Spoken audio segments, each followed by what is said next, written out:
Non? Aucune question? Bon. Donc tout le monde sait tracer les cercles de mort maintenant. Bon, ok. Mais il n'y a pas. Comment vous ne posez pas alors la question? Oui? Ayahou, avez une autre question? Là? Non, il n'y en a pas. Bien. Ok. S'il n'y a pas de questions, on va donc continuer. Nous sommes en train de voir. Oui? Question? Non, pas de question. Bien. S'il n'y a pas de questions, on va donc continuer avec le chapitre 3. Donc, où il était question de loi de comportement.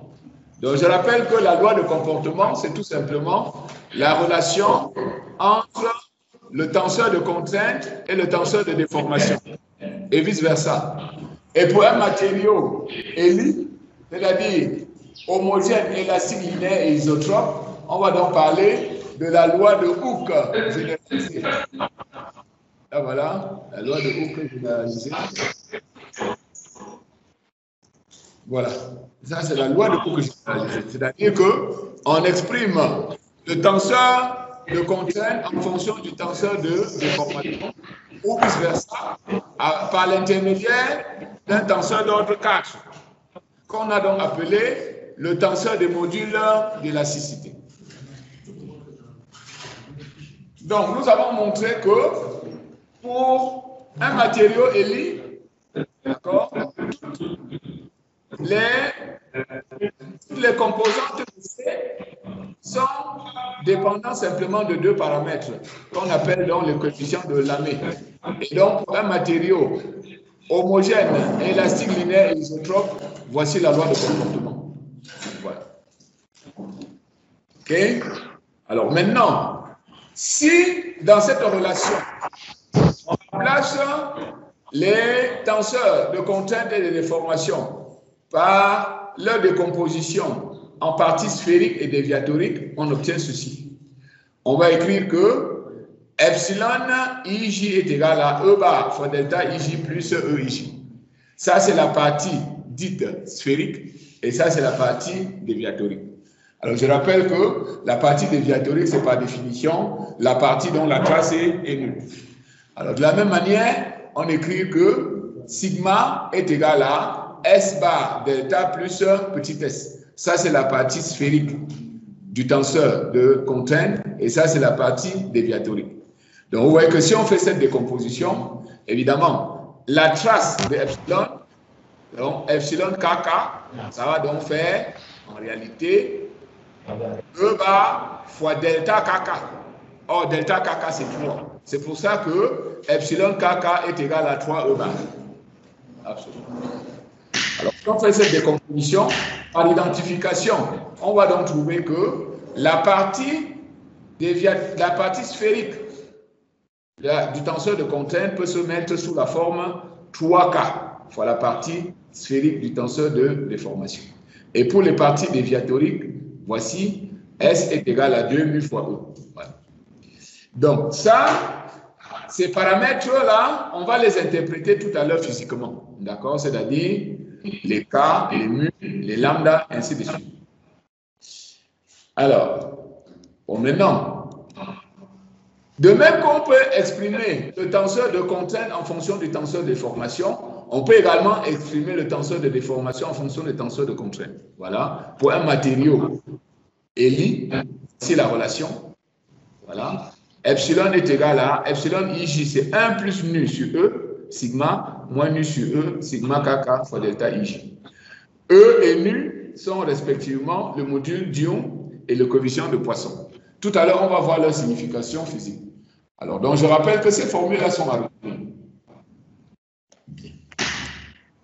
Alors, le module d'ion a la dimension d'une pression, tandis que nu, c'est un paramètre sans dimension, compris généralement entre moins 0,5 et 0,5. Tout à l'heure, on va voir pourquoi. OK.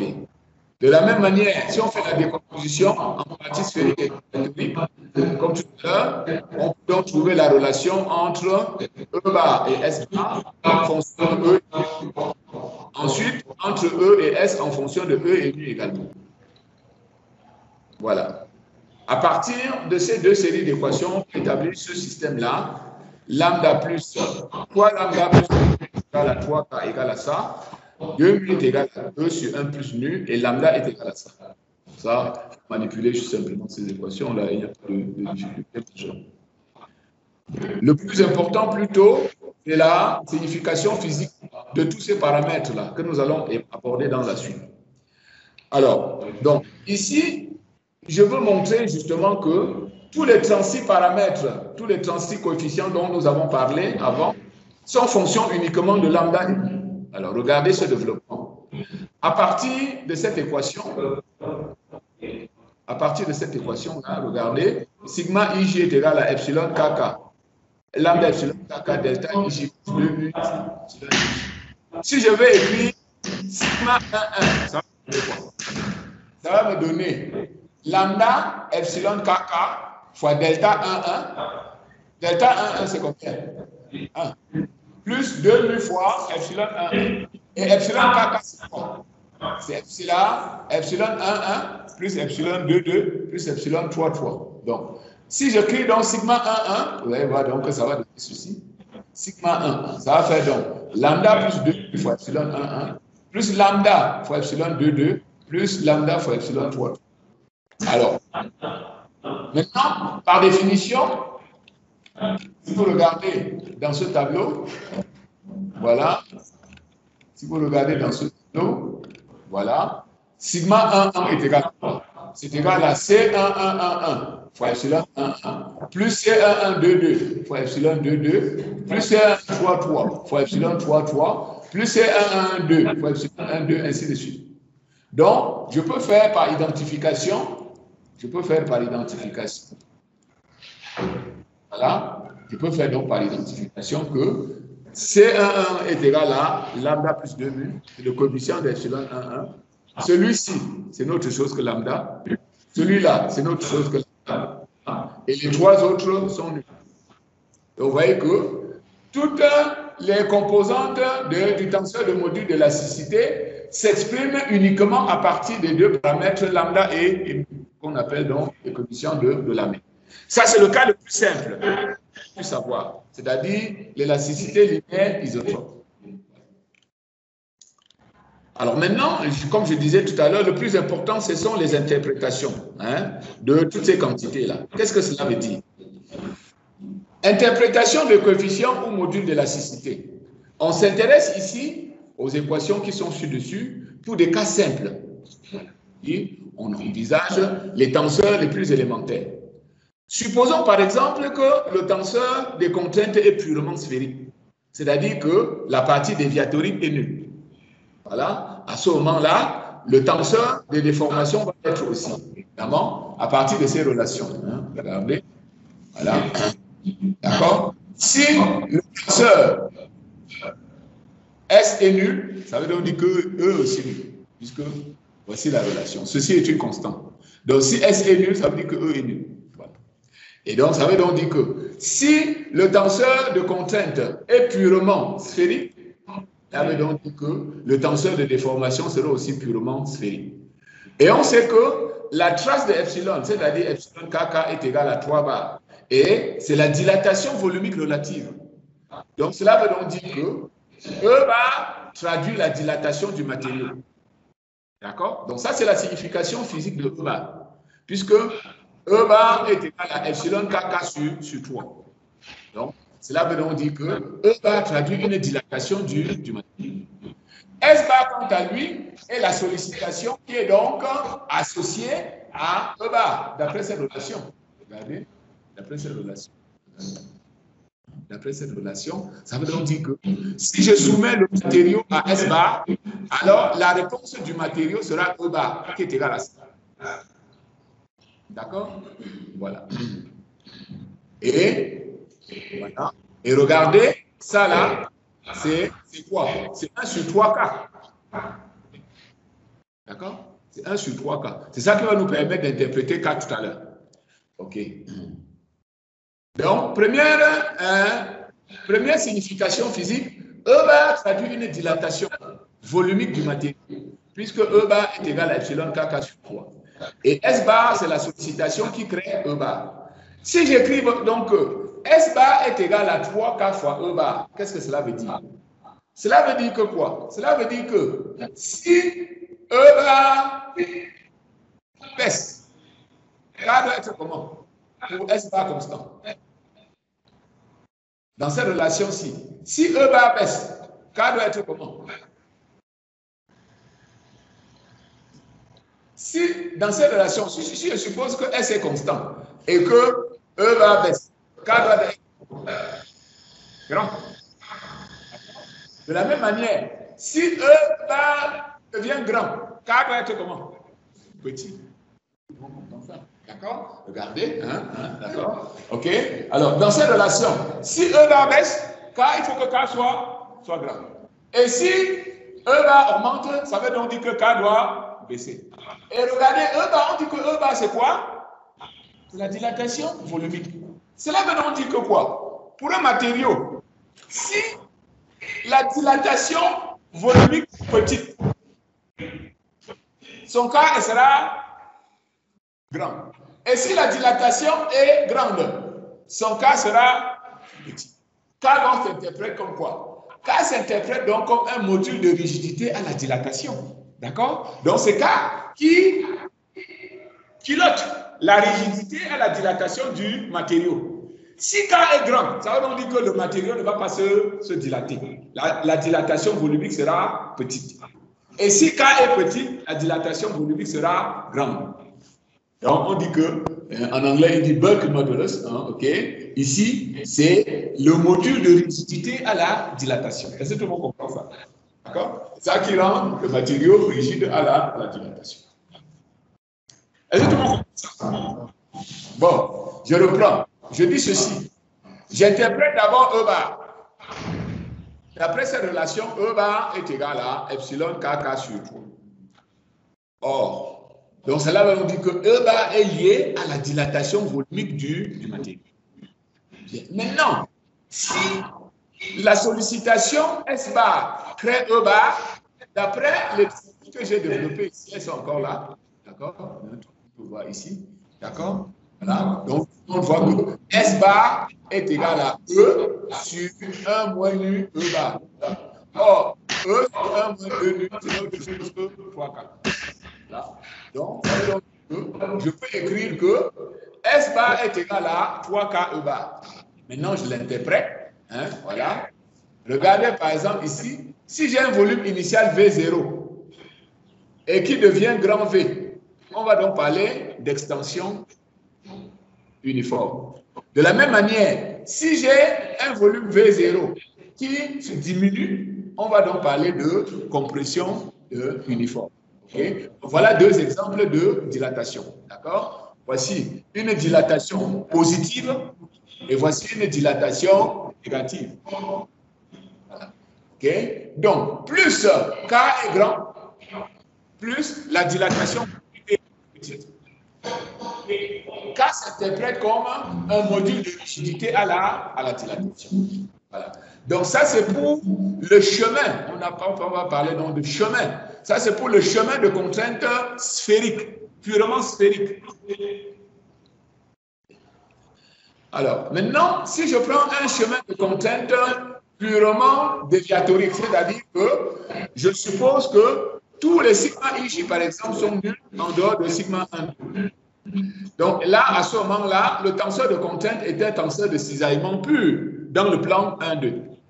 À ce moment-là, si je regarde cette situation, à partir d'ici, voilà, si je regarde à partir d'ici, et même plus au-dessus d'ailleurs, regardez, voilà, si je regarde à partir d'ici, si je fais sigma 1,2, c'est quoi? C'est lambda epsilon kk fois delta 1,2. Mais delta 1,2, c'est combien? C'est 0, puisque delta, c'est le tenseur d'identité. Si I est égal à J, c'est égal à 1. Mais si I est différent de J, c'est égal à 0. Donc cela veut donc dire que sigma 1,2 est égal à 2 nu fois epsilon 1,2. Tout le monde comprend ça? Je ne sais pas comment. À ce moment-là, comment je vais interpréter mu? Donc c'est exactement pareil comme tout à l'heure. Cela veut donc dire que si mu est grand, il faut que epsilon soit petit.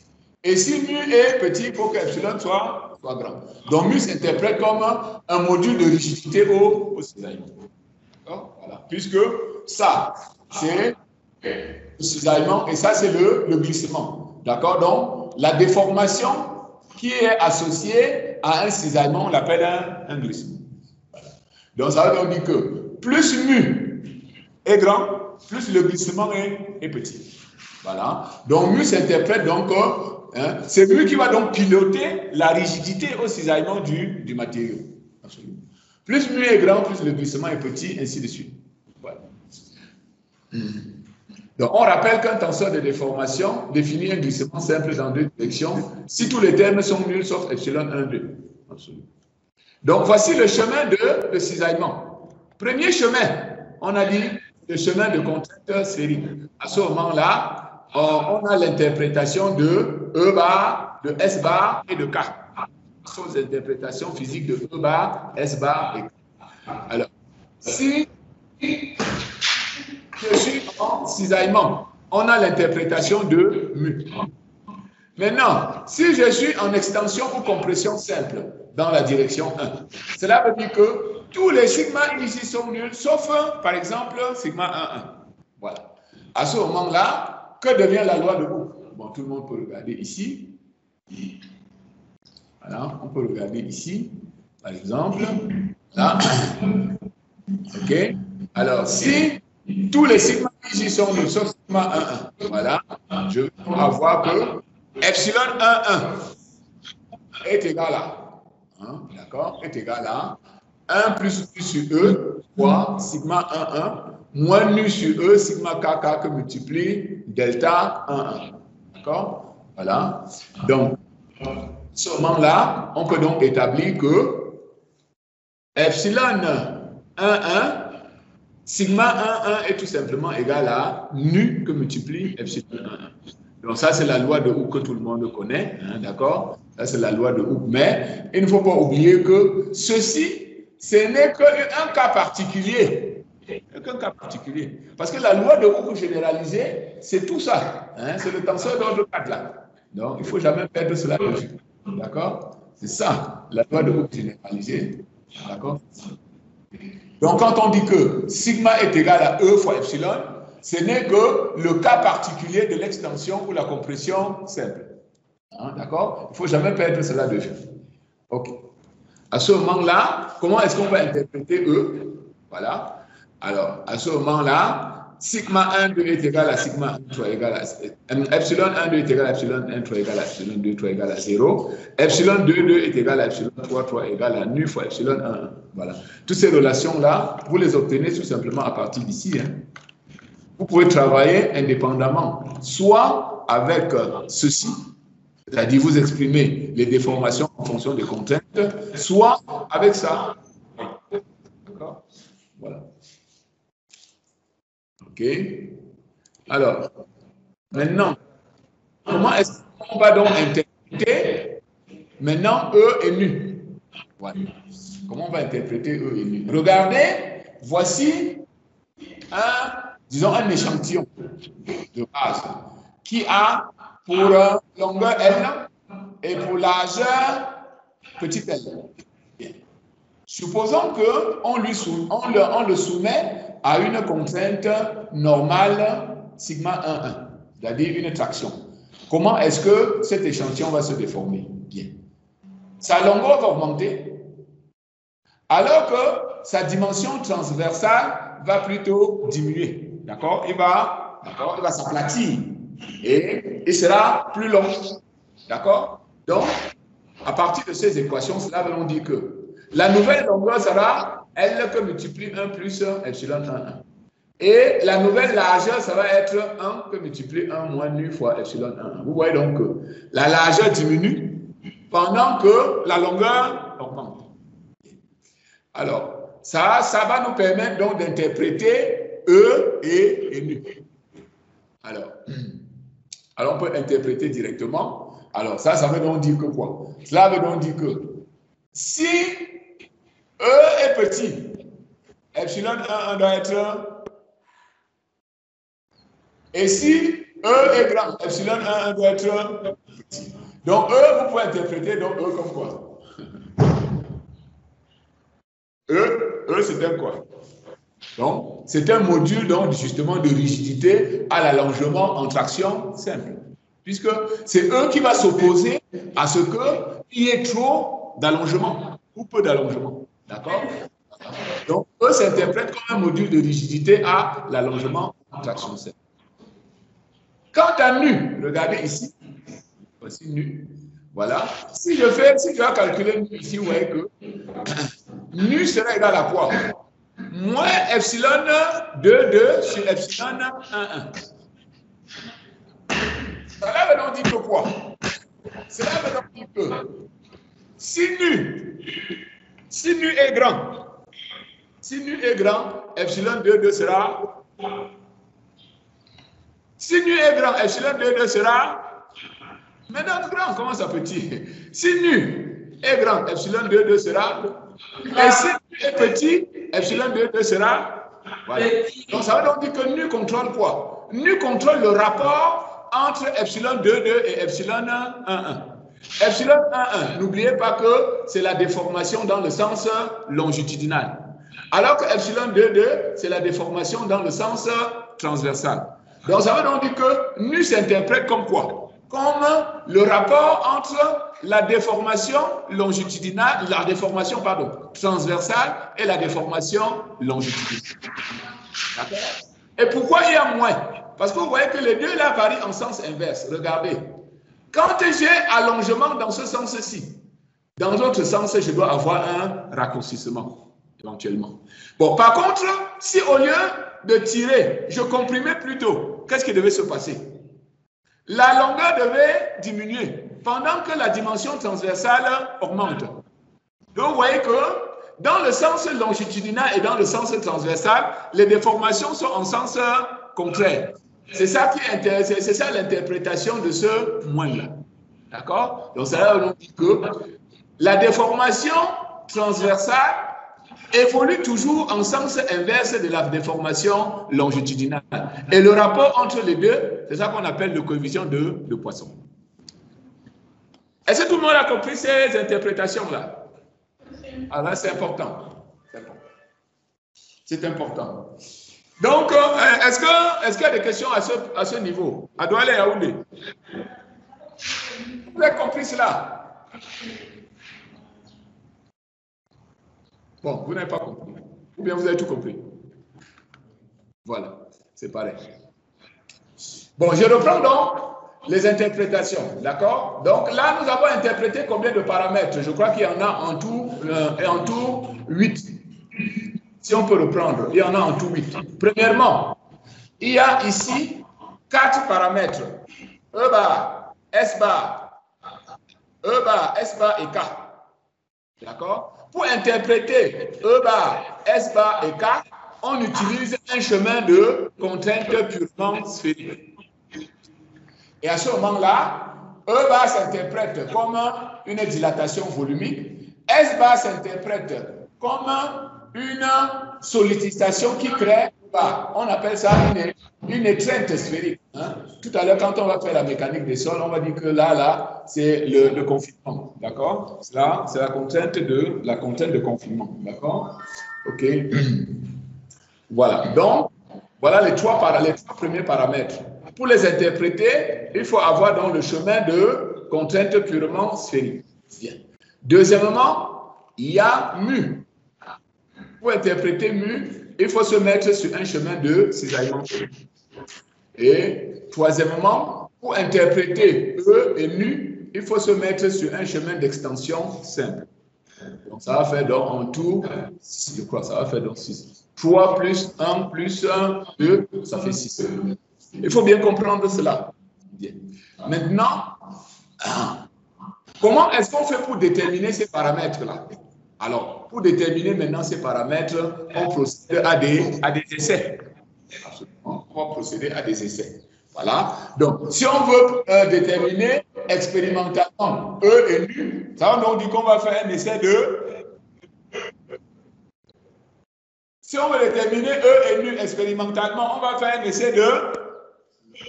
Non, comment ça de cisaillement? Si on veut trouver E est nul expérimentalement, il faut faire quel type d'essai?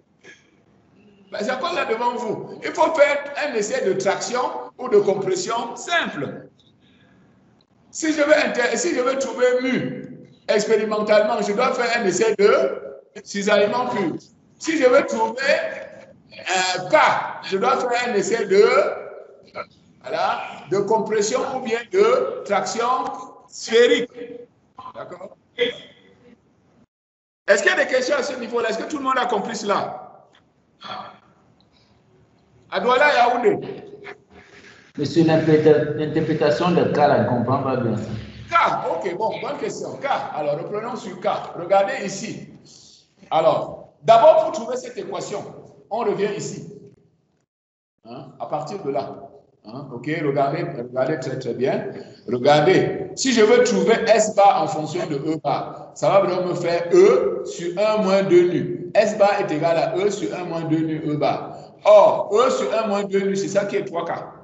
Donc, je peux donc dire que S bar est égal à 3K fois E bar.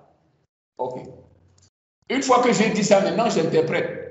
Alors, E bar, regardez, E bar est égal à epsilon kk sur 3. Or, epsilon kk, nous savons que c'est une dilatation volumique. Donc, cela veut donc dire que E bar est lié à une dilatation volumique. Bon, ça, c'est facile à dire. Ensuite, maintenant, quand on regarde cette équation, on se dit, si je garde ceci constant et que E bar baisse, il faut que K soit grand. Si E bar augmente, il faut que K soit petit.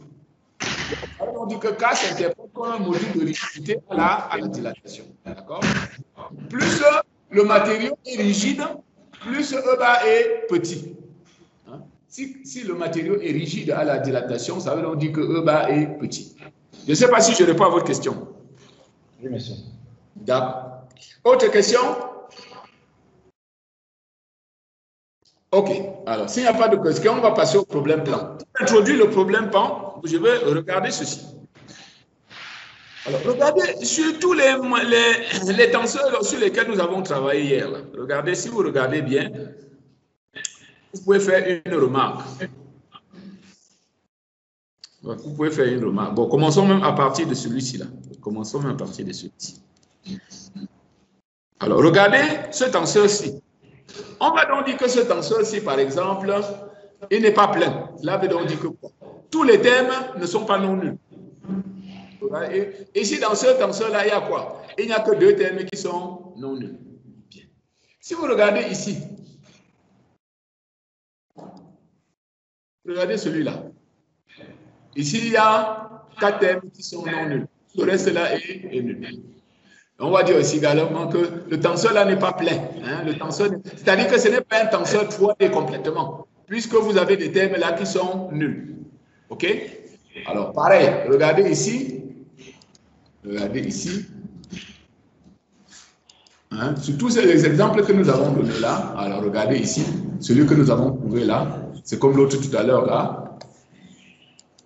Voilà. Regardez celui-ci. Alors, regardez celui-ci. Voilà. Hein, c'est pareil.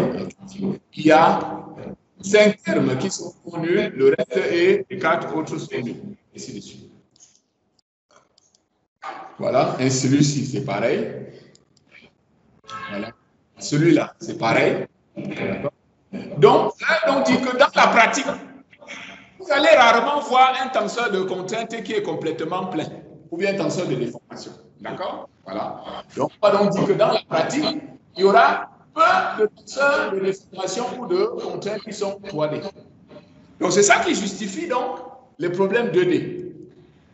Alors, donc, et si je reviens donc ici,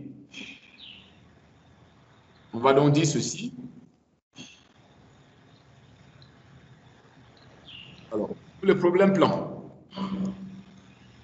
Vous voyez donc, je dis donc que dans la plupart des problèmes pratiques, on considère rarement que les problèmes sont complètement tridimensionnels.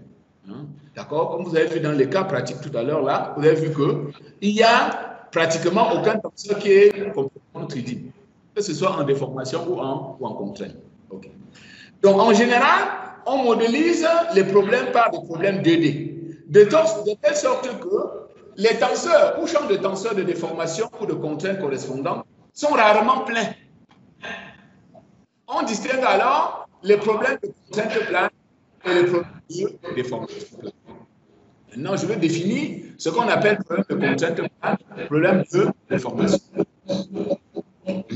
Premièrement, problème de contrainte plane. Voici ce qu'on nomme les problèmes de contrainte plane. D'abord, sur le plan géométrique.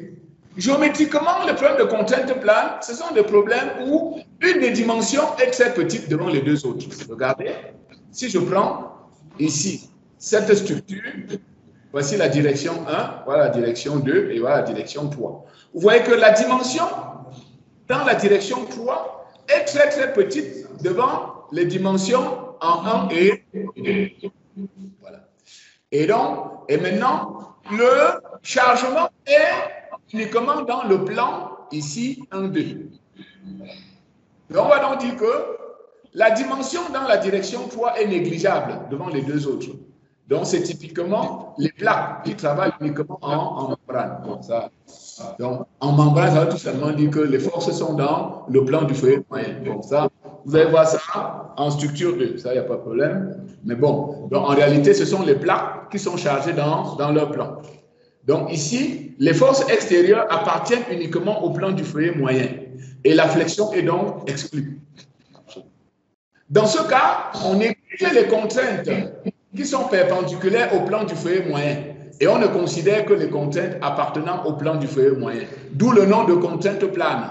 Voilà. À ce moment-là, dans ce cas particulier, si je suis là dans la direction 3, je vais négliger donc sigma 1, 3, sigma 2, 3 et sigma 3, 3. C'est-à-dire que tout ce qui est relatif à la direction 3 est négligé.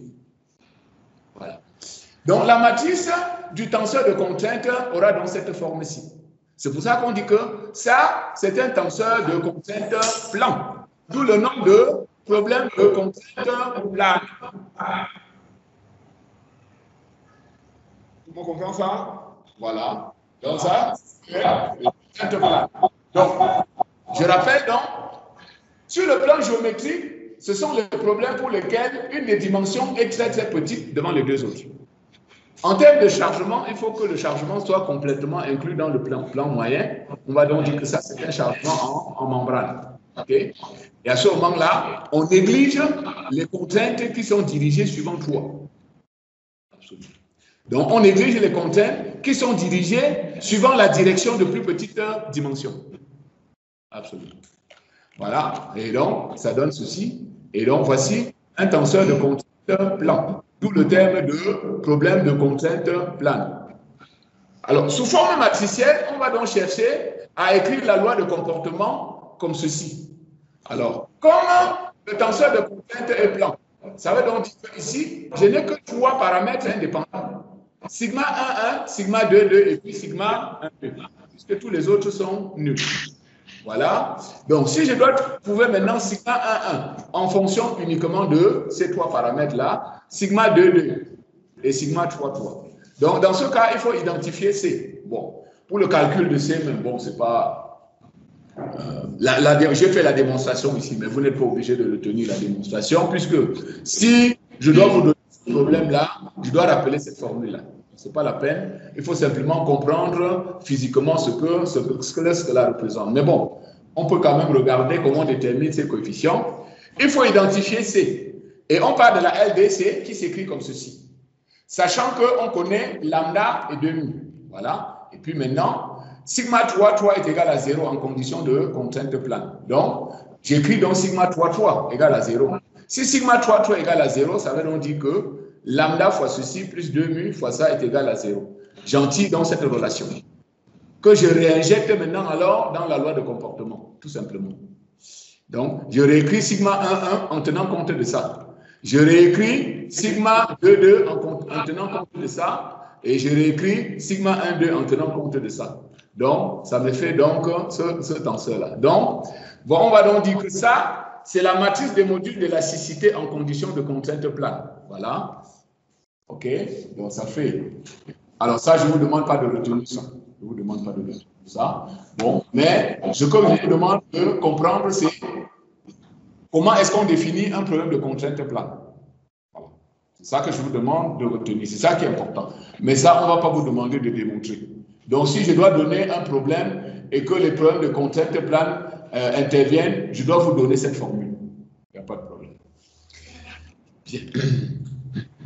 Alors, à noter qu'à ce moment-là, le tenseur de déformation, lui, n'est pas plan. Parce que comme vous avez vu ici, epsilon 3 est différent de 0. D'accord? Voilà. Epsilon 3 est différent de 0. Donc, ce n'est pas parce que sigma 3 est égal à 0 que epsilon 3 est égal à 0. Donc, vous voyez ici, le tenseur de contrainte est plan. Par contre, le tenseur de déformation correspondant, lui, n'est pas plan. Le voici, il n'est pas plan. Il est, on va donc dire, il est de révolution. Et il sera de révolution autour de cet axe. Bien. Maintenant, problème de déformation plane. Géométriquement, cela correspond aux structures dont une des dimensions est plutôt très grande par rapport aux deux autres. Voilà. En général, les dimensions de la section droite pour les poutres, les tunnels, les barrages, les soutènements. Voilà. Donc, les problèmes de poutres, les problèmes de tunnels, les problèmes de barrages, les problèmes de soutènement, etc., ce sont des problèmes de déformation plane. Parce que regardez ici. Bon, là, je modélise par exemple un barrage. OK, vous voyez que cette dimension-ci est très, très grande devant les deux autres. C'est-à-dire que, OK, cette dimension-là est très grande devant les dimensions de la section droite. OK, voilà.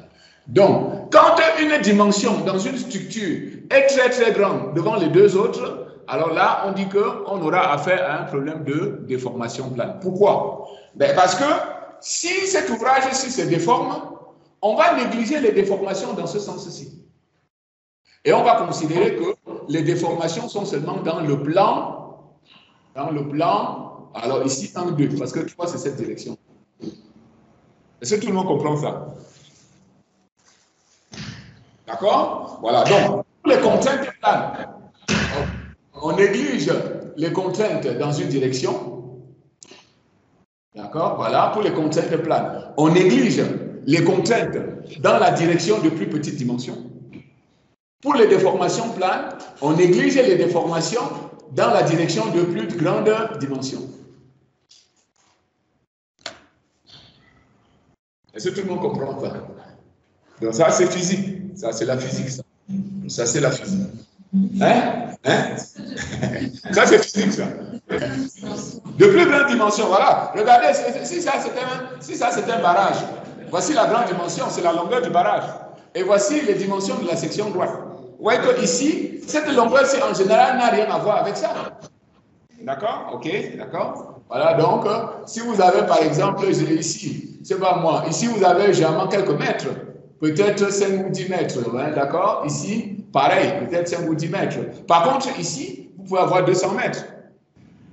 Hein, d'accord? D'accord? Hein, vous pouvez avoir 200 mètres là-bas. Donc, ça veut dire que si cet ouvrage-ci va se déformer, c'est la section droite. Si vous prenez une section droite quelconque, c'est cette section droite-là qui va se déformer de façon importante. Mais la déformation dans le sens de la dimension, la plus grande dimension, là, sera négligée. D'accord? À ce moment-là, si donc la déformation dans le sens 3 est négligée, ça veut donc dire que le tenseur de déformation est tel que epsilon 1, 3, epsilon 2, 3, epsilon 3, 3 sont égaux à 0. Voilà. Et donc, le tenseur de déformation devient ceci. Voilà. Donc, c'est pour ça donc, que dans la pratique, vous verrez rarement des tenseurs de déformation ou de contraintes complètement pleins, avec des quantités non nulles partout. Hein? Puisque la plupart des problèmes pratiques peuvent se diviser, soit en problème de déformation plane, soit en problème de contrainte plane. Dans la pratique. Voilà. C'est pour ça donc que quand vous avez vu les TD qu'on a donnés, vous avez vu qu'aucun tenseur n'était plein. Aucun tenseur n'était plein. Donc il y avait toujours des termes non nuls dedans. Voilà. Donc, pareil ici, on cherche toujours à écrire la LDC sous la même forme-ci. Et à ce moment-là, on va donc dire que cette matrice-ci, c'est la matrice des modules de la cécité en déformation plane. Voilà. Alors, Dans ce cas, si j'écris que sigma 1 est égal à ça, donc je peux écrire ça. Mais epsilon 3 est égal à 0. Et je sais que lambda plus 2 mu est égal à ça. Là. Et ça veut donc dire que sigma 1, je peux donc écrire comme ceci. Pareil pour sigma 2 et pour sigma 1, 2. Ça fait donc que quand je récapitule en déformation plane, voilà ce que j'ai. On va donc dire que ça, c'est la matrice des modules d'élasticité en condition de déformation plane. Voilà. De la même manière, je ne vais pas vous demander de démontrer ça. D'accord? Si vous devez l'utiliser, je vais vous donner cette matrice. Ça, ce que je vous ai demandé de retenir, il y a 3 formules. Pas plus. Premièrement, là, quelles sont les formules que j'ai demandé qu'on retienne? Non, pas la rotation. Je n'ai pas demandé qu'on retienne la rotation. Il a demandé qu'on retienne 3 formules. Quelles sont ces formules-là? La formule, la contrainte, il faut dire la loi de comportement. C'est ça qu'il faut dire. Il faut retenir la loi de comportement, soit en contrainte, soit en déformation. C'est ça. Ensuite, non, ce n'est pas les équations de compatibilité, non. C'est la cinématique. C'est la cinématique en HPP. En hypothèse de petite perturbation. Donc, si à la sortie de ce cours, vous retenez au moins ces 3 formules-là, ça nous dit que je peux considérer que les objectifs sont... Ouais, si on peut parler comme ça. Hein? Non, pas nécessairement, mais au moins ça nous dit que vous avez au moins retenu. Mais non, il faut dire la chose dans l'autre sens. Vous ne pouvez pas sortir de ce cours sans retenir ces 3 formules-là. C'est plutôt dans ce sens qu'il faut dire. Si vous sortez de ce cours sans retenir au moins ces 3 formules-là, ça veut dire que vous n'avez pas été au cours. Voilà, c'est plutôt dans ce sens-là. Ah oui, c'est plutôt dans ce sens-là qu'il faut dire ça. OK?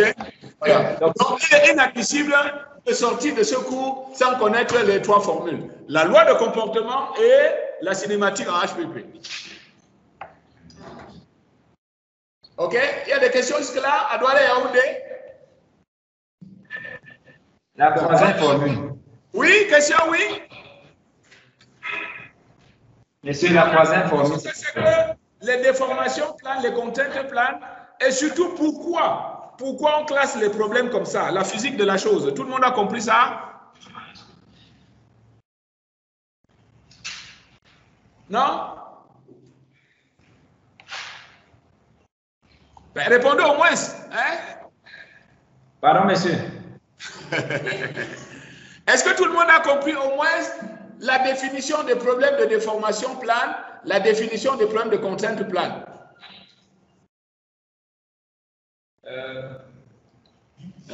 Bon. Il hésite. Bon, même quand vous ne posez pas la question, je reprends. Hein? Même quand vous n'avez pas posé la question, je reprends de ce pour dire ceci. Donc, dans la pratique, vous verrez rarement un tenseur de contrainte ou un tenseur de déformation qui sont pleins, c'est-à-dire dont les termes sont tous non nuls. C'est ça. Et qu'est-ce qui justifie donc ça? Ben ça ne se justifie pas le fait que, dans la pratique, la plupart des problèmes peuvent être classés soit comme problème de déformation plane, soit comme problème de contrainte plane. Donc, la plupart des problèmes, on peut les modéliser en 2D. On peut toujours les modéliser en 2D. Alors, soit en déformation plane, soit en contrainte plane. Mais dans les deux cas, ce sont toujours des problèmes qui sont plans et qui ne sont pas complètement tridimensionnels. Alors, premier cas, problème de contrainte plane. Dans ce cas, il faudrait que, géométriquement, une des dimensions soit très petite de les deux autres. Voilà. C'est typiquement le problème de plaque qui travaille en membrane. Donc, à ce moment-là, on néglige les contraintes suivant la direction de plus petites dimensions. Alors, et à ce moment-là, les contraintes deviennent ceci. Les déformations deviennent ça. Voilà. Les déformations deviennent ça. Et voilà. Et le module, la matrice du module de la cité. Pour les déformations planes, c'est le contraire.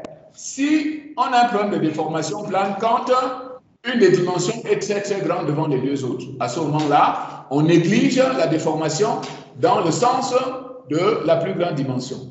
Voilà. Et à ce moment-là, le tenseur de déformation devient celui-ci. Le tenseur de contrainte devient celui-là. Voilà. OK. Et par contre, voici le tenseur des modules d'élasticité. OK, tout le monde a compris ça? Non. Voilà. Bien. Alors, si tout le monde a compris ça, on va continuer avec les TD de ce chapitre-là.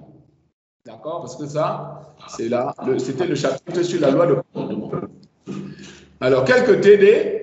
Bon, on dit, voici un champ de déplacement. U1 est une fonction de x1 et x2.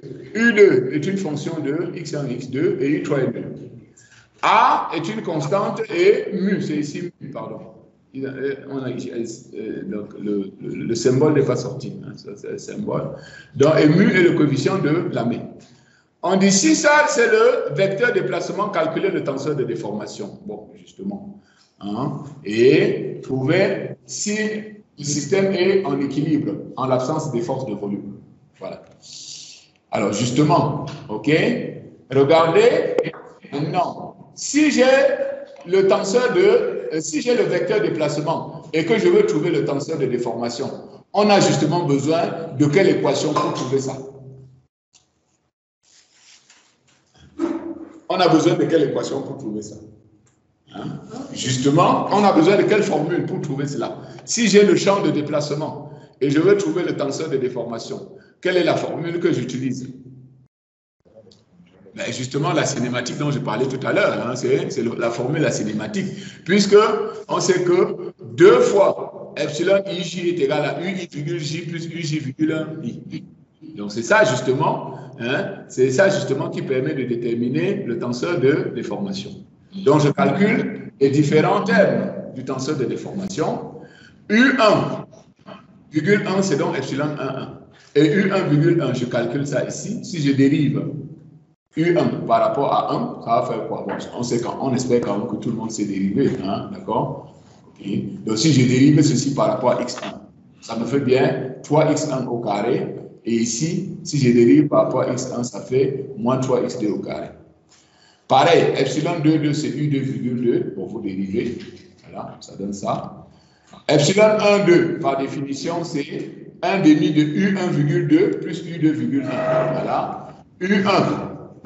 Le voici, vous dérivez par rapport à 2, ben ça donne ça. Et U2, vous dérivez par rapport à 1, voilà, ça donne ça. Voilà. OK? Et par contre, epsilon 1, 3 est égal à epsilon 2 est égal à 1. Donc ce tenseur de déformation, c'est comment? Il est plan. Il est plan dans quel plan? 1, 2. Absolument. Ça, c'est un tenseur de déformation plane dans un plan 1, 2. Donc, ça veut dire que ça, c'est cette équation, donc, ce champ de déplacement définit un problème de déformation plane. D'accord. Voilà. Bon, maintenant, on vous demande, ce système est-il en équilibre en l'absence des forces de volume? Pour cela, ben, il faut revenir aux équations d'équilibre. Alors, que disent les équations d'équilibre? Voilà, les équations d'équilibre. Qu'est-ce qu'ils disent? Alors, je ne sais plus à quel dans le chapitre on a vu cela. Qui peut se rappeler les équations d'équilibre? Personne. Personne ne se rappelle les équations d'équilibre. Ok, donc ça veut donc dire que ça doit être au début de ce chapitre. Ça doit être au début de ce chapitre-là. Voilà. Les équations d'équilibre, donc ça doit être au début ici. Voilà, ça, ce sont les équations d'équilibre que j'ai même pris la peine de démontrer, hein, très très proprement. Mais jusqu'ici, personne n'a retenu. Voilà donc les équations d'équilibre. Voici la première équation d'équilibre dit que la divergence de sigma plus f doit être égale à 0. Ça, c'est en statique. OK. En dynamique, cela veut donc dire que ça doit être égal à ρ multiplié par gamma. OK. Alors, ça, c'est l'équation intrinsèque. Ça, c'est la projection dans un système d'axe. Les forces de volume ici, c'est quoi? Ben, c'est F. D'accord? Voilà. OK? Alors, donc, on demande donc si les équations elles sont vérifiées. Donc, je pars ici. Alors, donc cela veut donc dire que si f est égal à 0, c'est encore là, d'accord? Si f est égal à 0, il est où? Il est là. Alors, si f est égal à 0, il faut donc vérifier tout simplement que la divergence de sigma est égale à 0. Voilà. Si la divergence de sigma est égale à 0, nous allons dire que les équations d'équilibre sont vérifiées. En l'absence de force de volume. Okay. Donc maintenant, on va et on regarde, tout simplement. Il n'y a pas de souci majeur. Alors, premièrement, vous voyez que les équations d'équilibre portent sur sigma. Or, pour l'instant, nous n'avons que epsilon. Qu'est-ce qu'il faut pour passer de epsilon à sigma? Là, il faut la loi de comportement. Voilà, il faut la loi de comportement, puisque c'est la loi de comportement qui donne la relation entre les déformations et les contraintes. Donc, je dois d'abord calculer les contraintes et puis maintenant vérifier si cette équation est vérifiée. Bien.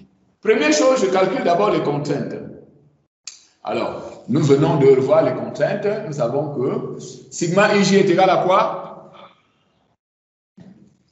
Sigma ij est égal à quoi? J'ai dit qu'il faut retenir cette équation-là. Non? Sigma ij est égal à lambda fois epsilon kk delta ij plus 2 mu epsilon ij.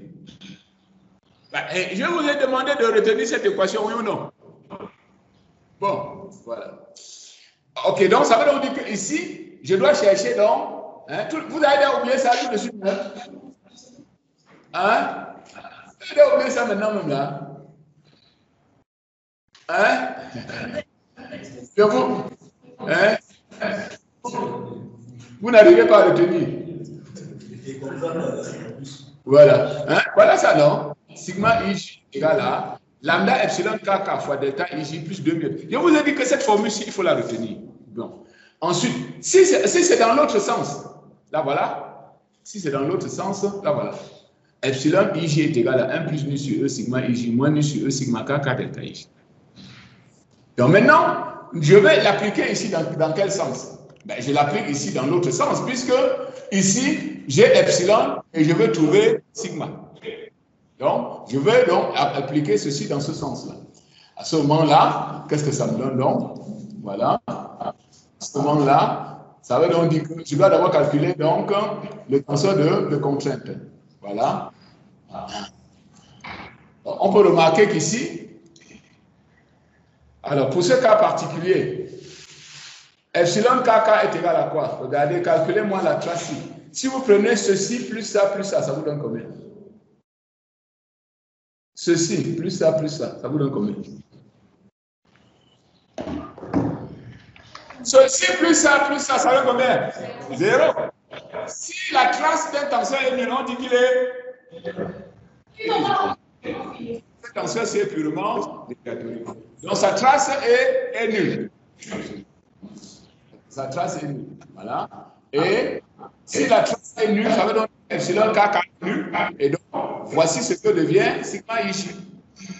C'est tout simplement 2 mu fois epsilon ij. Car si epsilon kk qui est égal à epsilon 1,1 plus epsilon 2,2 plus epsilon 3,3, évidemment, puisque epsilon 3,3 lui est déjà nul, est égal à 0.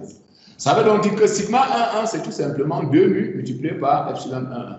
Or, voici epsilon 1,1 que je dois multiplier par 2 mu. Sigma 2,2, pareil. Sigma 3,3, pareil. OK? D'accord? Sigma 3,3, pareil. Et sigma 1,2 égale à ça. OK? Alors, maintenant, est-ce que les équations d'équilibre sont vérifiées? Alors, vous voyez que ici, quel est l'indice qui est libre ici? I. Et J est muet. Donc, cela veut donc dire qu'il faut que cette équation soit vérifiée pour tous les indices libres. C'est-à-dire pour I égale à 1, pour I égale à 2 et pour I égale à 3. Pour I égale à 1, comment est-ce que cette formule-ci se développe? Ça veut donc dire que si I est égal à 1, j'ai sigma est fixe et les deux autres varient. Sigma 1, sigma 1,1 plus sigma 1, 2, virgule 2, plus sigma 1, 3, virgule 3 est égal à 0. D'accord? Voilà. Alors, voici sigma 1, virgule 1. Le voilà. Sigma 2, 1, 2, 1, 2, virgule 2. Voilà. Sigma 1, 2, virgule 2, il est où? Sigma 1, 2, le voici. Sigma 1, 2, virgule 2, le voilà. Et sigma 3, 3 lui-même est déjà nul. Donc, ça veut dire que ça ne compte pas. Est-ce qu'on peut dire que la première équation est vérifiée? Ah oui, puisque je calcule bien ceci, je trouve que ça faut 0. Je passe à la deuxième équation. Pour i égale à 2, je dois avoir quoi? Ici, c'est donc i qui est fixe. Et j court. J est en train de courir. Donc, ça veut donc dire que je vais avoir sigma 2, 1,1 plus sigma 2, 2,2 plus sigma 2, 3,3 est égal à 0. Voilà. Or, sigma 2, 3 lui-même est déjà égal à 0. D'accord? Voilà. Ce qui fait donc en réalité, il faut que je vérifie que sigma 2, 1 qui est égal à sigma 1, 2 et sigma 2, 2 qui est là, voit également que c'est égal à 0. Et pour i égale à 3, alors j'ai rien, donc égal à 0. Donc cela veut donc dire que quoi? Cela veut donc dire que ce système est complètement en équilibre. Voilà. Alors, soit un champ de déplacement avec ses sollicitations extérieures convenables. Avec cette sollicitation, voici le champ de déplacement. Calculez le gradient de ce champ et déterminez le tenseur de déformation associé. On déduit le tenseur de rotation. Le solide étant supposé élastique linéaire, déterminer le champ de contrainte. Et sachant que les forces de volume sont négligeables, quelle est alors la relation entre A et B? Là, non plus, il n'y a pas de difficulté majeure. Premièrement, on demande de calculer le gradient. Alors, le gradient de U, c'est par définition, le gradient de U, c'est UI, J. Donc, c'est un tenseur d'ordre de une matrice carrée, si vous voulez, deux matrices. Donc, je vais calculer U1,1. Tout le monde calcule U1. Je calcule U1,2. Tout le monde calcule U1,2. Je calcule U1,3. Tout le monde calcule U1,3. Je calcule U2,1. Je calcule U2,2. Je calcule U2,3. Je calcule U3,1. U3,2. U3,3. Voilà. Alors maintenant, j'ai calculé donc déjà le gradient. Maintenant, on me demande de déterminer le tenseur de déformation associé. Ben, le tenseur de déformation.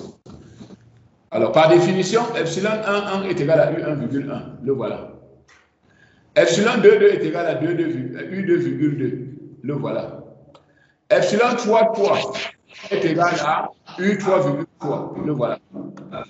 Alors, epsilon 1, 2 est égal à 1 demi de U1,2 plus U2,1. U1,2, le voilà. U2,1. Voilà. Ensuite, toutes les autres quantités sont nulles. Donc, ici, j'ai également affaire à un tenseur de déformation. Bien. Maintenant, on demande la rotation. Bon, tout le monde peut calculer la rotation. Par définition, la rotation, c'est ça. Maintenant, en l'absence des forces de volume, il faut que le tenseur de contrainte vérifie ça, comme tout à l'heure. Alors, ici, on est en condition de déformation plane, et donc le tenseur de contrainte se trouve à partir de la LDC. Pareil. Voilà. Sigma IJ est égal à lambda epsilon KK delta IJ plus 2 mu epsilon IJ. Ça, à force de répéter, ça va rentrer. Donc, première chose, il faut que je trouve epsilon KK. Epsilon KK, c'est quoi? C'est la trace. Donc, epsilon KK, c'est epsilon 1, 1, plus epsilon 2, 2, plus epsilon 3, 3. C'est ça qui fait donc 2A moins B fois X2. Alors, j'en déduis donc que sigma 1, 1 est égal à lambda epsilon KK fois delta, c'est-à-dire 1, plus 2 mu fois epsilon 1, 1. Voilà. Donc, ça va faire donc ça, 2 mu fois epsilon 1, 1. Je rappelle que voici, ça par 2, ça va faire 4 fois mu AX. Tout le monde suit les calculs là, Douala Yaoundé? Oui, vous suivez les calculs? C'est un peu rapide. C'est un peu rapide. À quel niveau c'est rapide? Vous voulez qu'on reprenne où?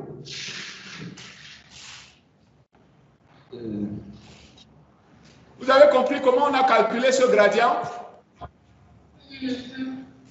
Bon, à partir du gradient, vous voyez que les termes du tenseur de déformation et du tenseur de rotation sont seulement des fonctions des termes du gradient. Donc, c'est là.